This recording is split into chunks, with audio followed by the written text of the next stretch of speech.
সৌৰেকৰ ঘৰত ছোৱালীজনী কেনে আছে এবাৰ খবৰ কৰিছেনে? ৰোমেনে বায়েকক সিমান এটা ভাল পোৱা নাছিল। বিয়া হোৱাৰ পিছত সি বায়েকৰ এদিনো খবৰ ল'বলৈ যোৱা নাছিল। বায়েক মাজে সময়ে মাকৰ ঘৰলৈ আহিছিল। তাইৰ মাক দেউতাকো মাজে সময়ে তাইৰ খবৰ ল'বলৈ গৈছিল। ৰোমেনে বায়েক কি অৱস্থাত আছে সেয়াও ভালদৰে জনা নাছিল। তাই মাকৰ ঘৰলৈ আহি উভতি যোৱাৰ সময়ত মায়াকে তাইক কিবা কিবি সামগ্ৰী দি পঠাইছিল। ৰোমেনৰ পত্নীয়ে এইবোৰ একেবাৰে পচন্দ কৰা নাছিল। বায়েকক এইবোৰ দিয়া দেখিলে ৰোমেনৰ পত্নীয়ে ৰোমেনৰ ওচৰত গৈ অভিযোগ কৰিছিল আৰু কৈছিল, আপুনি উপাৰ্জন কৰক আৰু মায়ে সেইবোৰ বায়েৰাক দি শেষ কৰক। যেতিয়াই বায়েৰা ইয়ালৈ আহে তাইক খালী হাতে উভতি যাব নিদিয়ে। আপুনি মাক কৈ দিয়ক এইবোৰ বন্ধ কৰক। পত্নীৰ কথা শুনি ৰোমেনৰো খং উঠিল। ৰোমেন মাকৰ ওচৰলৈ গ'ল আৰু মাকক ক'লে, মা, এইবোৰ কি চলি আছে? যেতিয়া বাইদেউ ঘৰলৈ আহে তেতিয়াই তুমি কেতিয়াবা চাবোন, কেতিয়াবা তেল, কেতিয়াবা চাউল আদি দি থাকা। মই কষ্টেৰে কৰা উপাৰ্জন তুমি কিয় এনেদৰে নষ্ট কৰিছা? এইবোৰ বন্ধ কৰা, অন্যথা তুমি ঘৰ এৰি যাব লাগিব। বায়েকে মাক আৰু পুতেকৰ কথাবোৰ শুনিলে। তাই এঘণ্টামান পিছত ভায়েকৰ কথালৈ গ'ল আৰু তাইক ঘৰলৈ যাবৰ বাবে ৰিক্সা এখন ঠিক কৰি দিবলৈ ক'লে। বায়েক যাব বুলি জানিব পাৰি ৰোমেনে মনে মনে ভাল পালে যদিও বায়েকক আৰু দুদিনমান থকাৰ কথা ক'লে। বায়েকে ক'লে যে তাইৰ ল'ৰা ছোৱালীৰ স্কুল আৰম্ভ হৈছে, গতিকে তাই আৰু থাকিব নোৱাৰে। পিছত তাই আকৌ আহিম বুলি ক'লে। সিহঁতৰ দেউতাকৰ মৃত্যুৰ পিছত ৰোমেন আৰু তেওঁৰ ভায়েকে পৈতৃক সম্পত্তিখিনি ভাগ কৰি লৈছিল।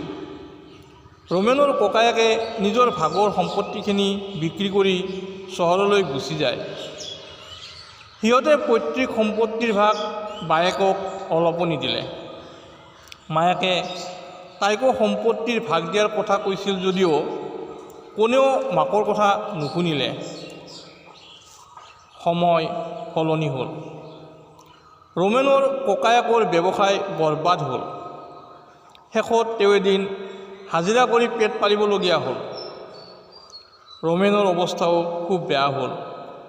ৰোমেনৰ ডাঙৰ ল'ৰাটোৰ বেমাৰ হ'ল। তাৰ চিকিৎসাৰ নামত ৰোমেন ভিকহু হৈ পৰিল। ৰোমেনে কি কৰিব কি নকৰিব ভাবি উৱাহ দিহ নোপোৱা হ'ল। তেনেতে সি এদিন দেখিলে তাৰ বায়েক আহি আছে। বায়েকক দেখি তাৰ খঙে চুলিৰাগ পালে। সি বায়েকক কিবা কিবি কম বুলি ভাবিও মনে মনে থাকিল। ৰোমেনৰ বায়েক প্ৰথমে ৰোমেনৰ ল'ৰাটোৰ ওচৰলৈ গ'ল আৰু তাৰ খবৰ ল'লে।